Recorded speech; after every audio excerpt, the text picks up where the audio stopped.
ajuda o pastor Marcos.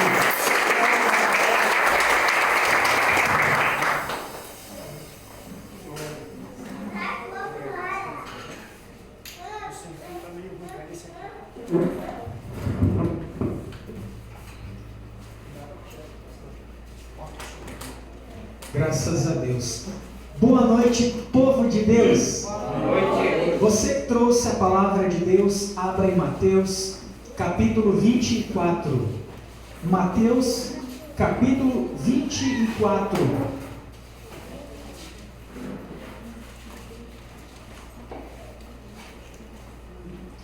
Vamos ler Mateus, capítulo 24, a partir do versículo 32. O tema da mensagem: construindo a arca da tua salvação. Construindo a arca da salvação. Amém?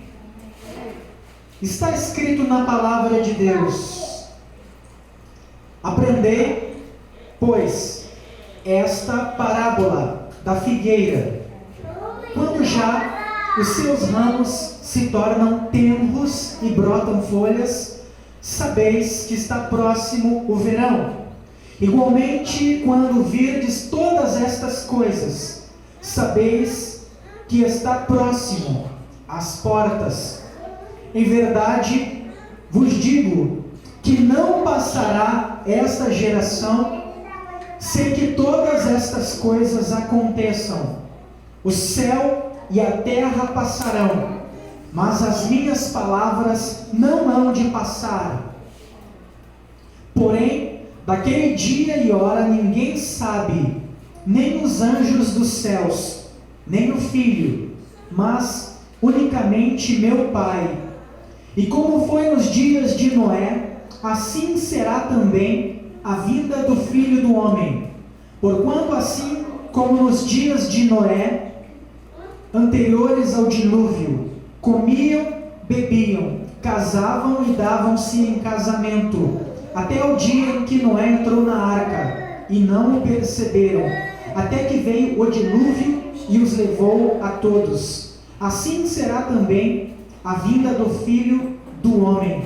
Então, estando dois no campo, será levado um e deixado o outro. Estando duas moendo no moinho, será levada uma e deixada a outra.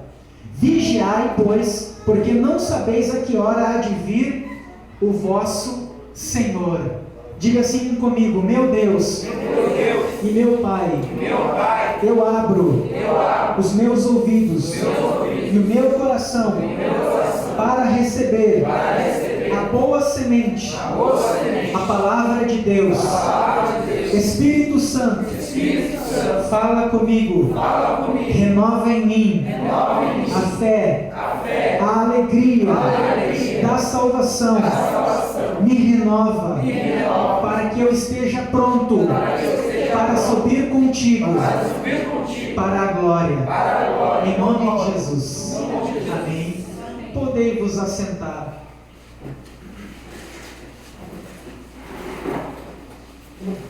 O Senhor Deus criou o homem para o louvor e glória do seu nome. Você e eu fomos criados para servir e adorar ao nosso Deus, Criador dos céus e da terra, para viver em santidade na sua presença e usufruir de uma vida abundante, segundo a sua promessa. Porém, as Escrituras nos ensinam que desde os dias de Noé, o homem se afastou do Senhor, virou as costas para o seu Criador, deixando de servir e adorar aquele que vive e reina para todo o sempre. Deixou de buscar conhecer a vontade do Senhor, deixou de praticar a sua palavra e viver em santidade, para viver segundo a sua natureza humana e pecaminosa. casa, deixou de servir a Deus para se servir dos pecados que o mundo oferece. Então Deus, do seu trono de glória, que segundo o salmista, procura os verdadeiros adoradores, olhou por toda a terra e sondou a mente e o coração do homem, segundo Jeremias 17:10, e viu que todos os pensamentos e desígnios do coração do homem eram maus. As pessoas mentiam umas às outras, as pessoas roubavam, se matavam por conta de nada. Havia estupro, sequestro, vícios. Os homens enganavam e eram enganados uns pelos outros. Então Deus ficou triste em ver a sua criação corrompida e disse: abrirei as comportas dos céus, derramarei água sobre a terra e destruirei todo o ser que vive e respira, pois os seus caminhos são maus. A palavra de Deus diz que o salário do pecado é a morte.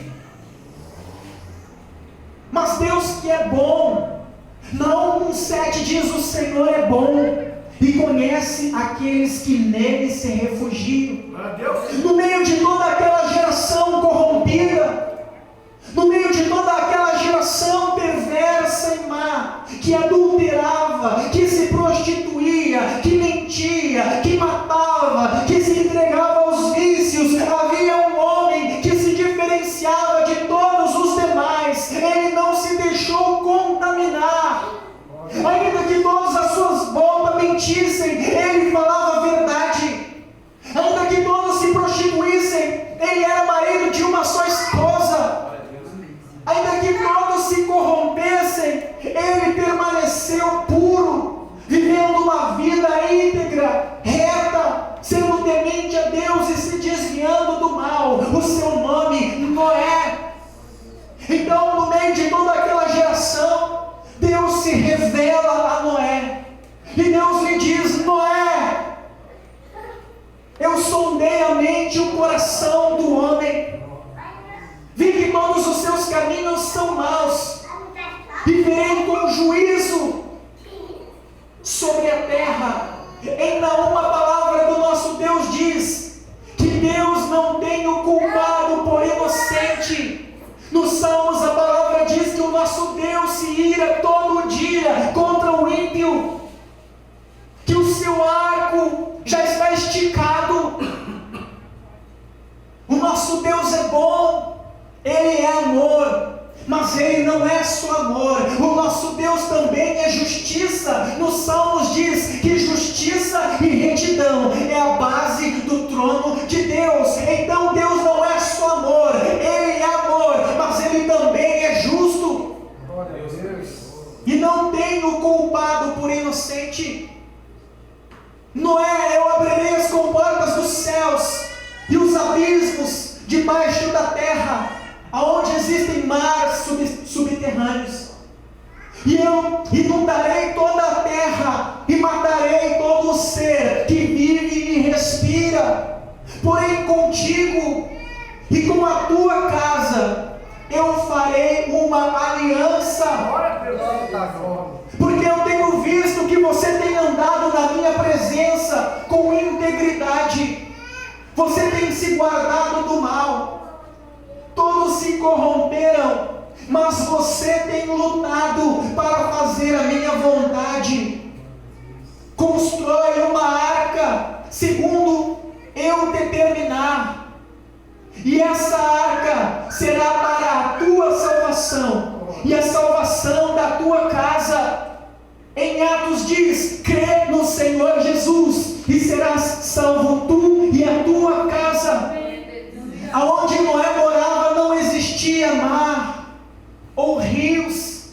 Naquele tempo não chovia sobre a terra. O que regava as plantas era o sereno da madrugada. E Noé começa a construir junto dos seus 3 filhos, Sem, Cã e Jafé, uma grande arca, segundo a instrução do Senhor nosso Deus. E a Bíblia diz que além de trabalhar na construção da arca, que seria a salvação dele e da sua família, ele também era pregoeiro da justiça. Noé pregou a toda aquela geração o arrependimento. A mensagem de Noé para aquela geração era: arrependam-se, porque o vosso pecado subiu aos céus, está chegando ao limite tolerado por Deus, e Deus virá a vós com juízo, abrirá as comportas dos céus e derramará água sobre a terra, e matará todo ser que vive e respira. O juízo de Deus está vindo sobre vocês. Se arrependam, abandone o ímpio, o seu mau caminho, porque Deus é misericordioso. A Bíblia diz que aquele que esconde a transgressão não prosperará, mas aquele que se arrepende e abandona o pecado alcançará a misericórdia. Aleluia! Noé não era a boca de Deus para aquela geração. Arrependei-vos, dizia ele. Mas as pessoas não lhe deram ouvidos. As pessoas olhavam para ele como quem vê um louco e zombavam, dizendo: você é louco, você fala loucuras. Como Deus inundará a terra se aqui sequer existe mar? Você está trabalhando em vão nesta arca.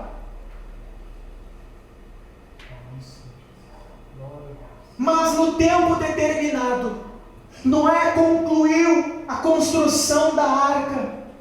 E quando a arca estava pronta, o Senhor disse: agora entra na arca, junto da tua família. Entrou ele e a sua esposa, os seus 3 filhos e as 3 esposas dos seus 3 filhos. E quando eles estavam dentro, o próprio Deus da glória fechou a porta. E em Apocalipse a palavra de Deus diz: a porta que Deus abre, ninguém fecha, mas a porta que Deus fecha, ninguém abre. Acabou o tempo da graça, acabou o tempo da oportunidade. E quando a porta foi fechada pela mão do próprio Deus, Deus abriu as comportas dos céus e os abismos debaixo da terra, e começou a verter água do abismo e descer água dos céus como nunca antes. E os rios, lagos e mares começaram a transbordar. E quando a água subia, eu quero que você imagine comigo o desespero das pessoas que antes ouviram a mensagem do profeta: arrependei-vos, o juízo de Deus virá. Mas continuaram no mau caminho, continuaram no adultério, continuaram no vício, continuaram mentindo, enganando, roubando, continuaram na prostituição, na pornografia, na mentira, na maldade, servindo a ídolos de pau e de pedra. E agora as águas do juízo subiam. Eu creio que eles correram em centenas em direção à arca, mas a porta estava fechada. Imagina a água subindo pela canela, chegando à cintura, ao peito. Eles desesperados: tem misericórdia, abre a porta. Mas era tarde, o tempo da oportunidade tinha acabado para eles, e toda aquela geração pereceu nas águas do dilúvio, sofreu o juízo de Deus. E o próprio Jesus Cristo usa esse fato verídico que aconteceu no passado para ilustrar o juízo de Deus que há de vir novamente sobre os habitantes da terra, não mais em forma de dilúvio,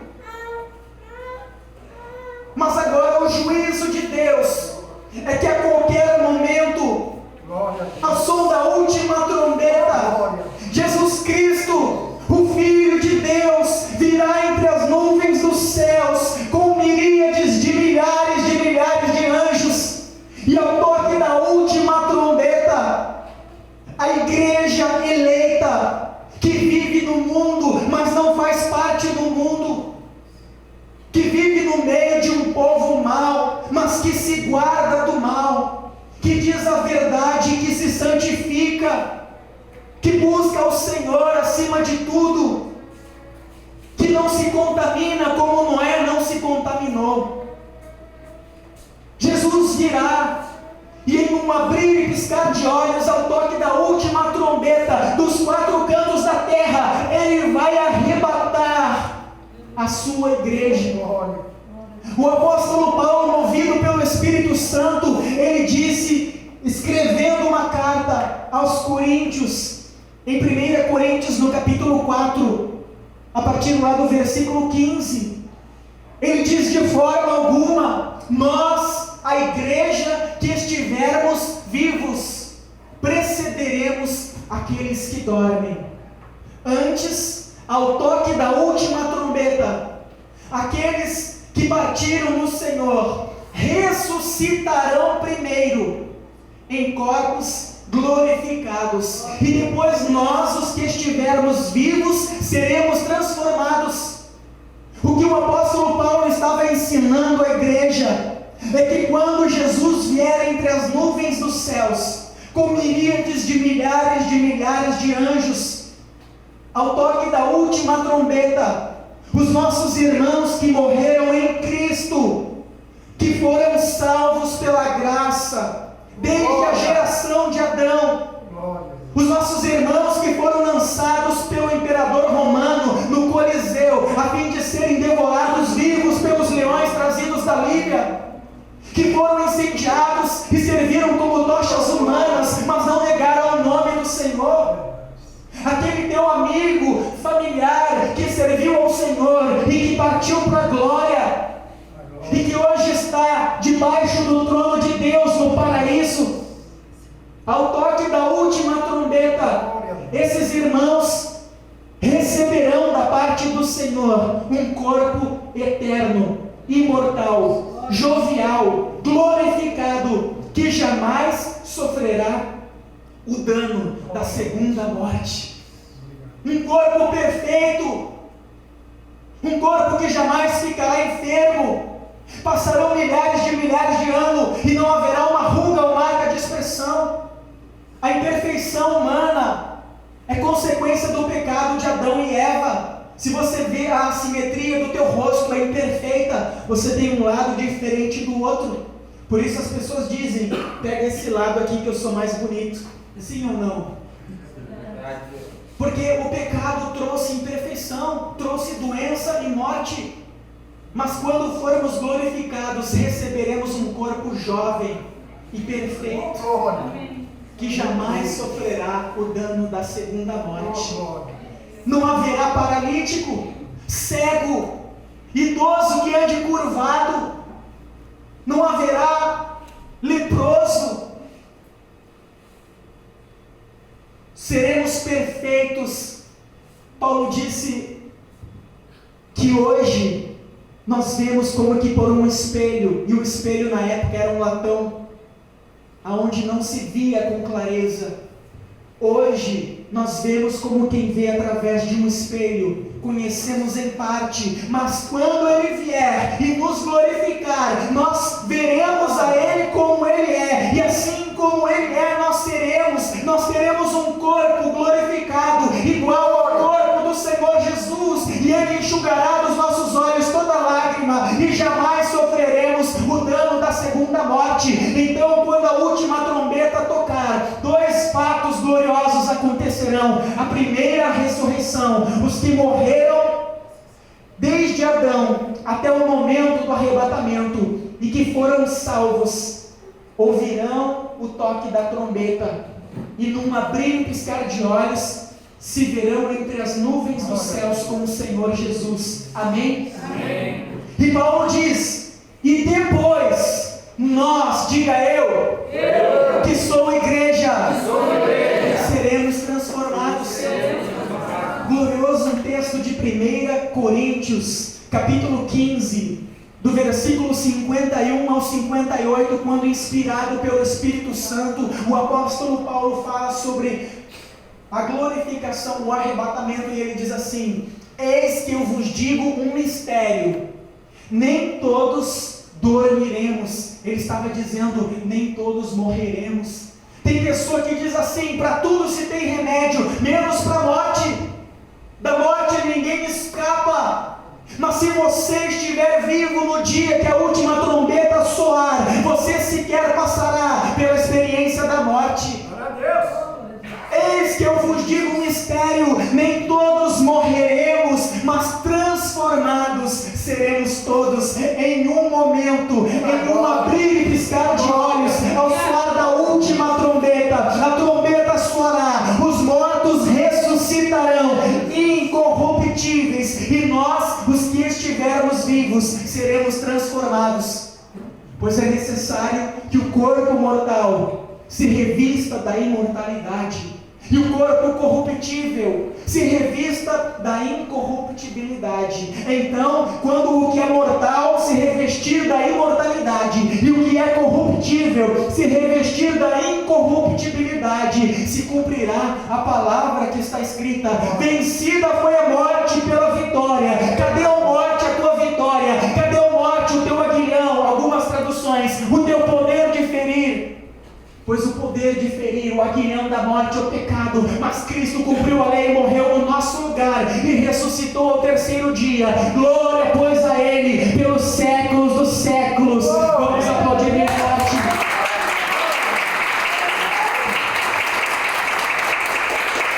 Então Jesus diz a essa geração, através de homens, como no passado Ele disse através de um único, Noé. Hoje Ele tem falado aos quatro cantos da terra, através dos seus profetas, homens e mulheres que vivem em santidade, separados para seu serviço, cheios do seu Espírito, que tem anunciado não um novo dilúvio, mas que a qualquer momento os céus se abrirão, Ele virá revestido de poder e glória para arrebatar a sua igreja. A mensagem continua sendo a mesma. Jesus, quando surgiu e começou a pregar, Ele dizia: arrependei-vos, porque é chegado o reino dos céus. A mensagem não é: venha, você vai prosperar, venha, Ele vai te curar. Ele cura, Ele prospera, Ele restaura, mas a bênção maior, a mensagem principal do Evangelho é arrependimento, porque quando você se arrepende, você tem o Senhor da bênção, e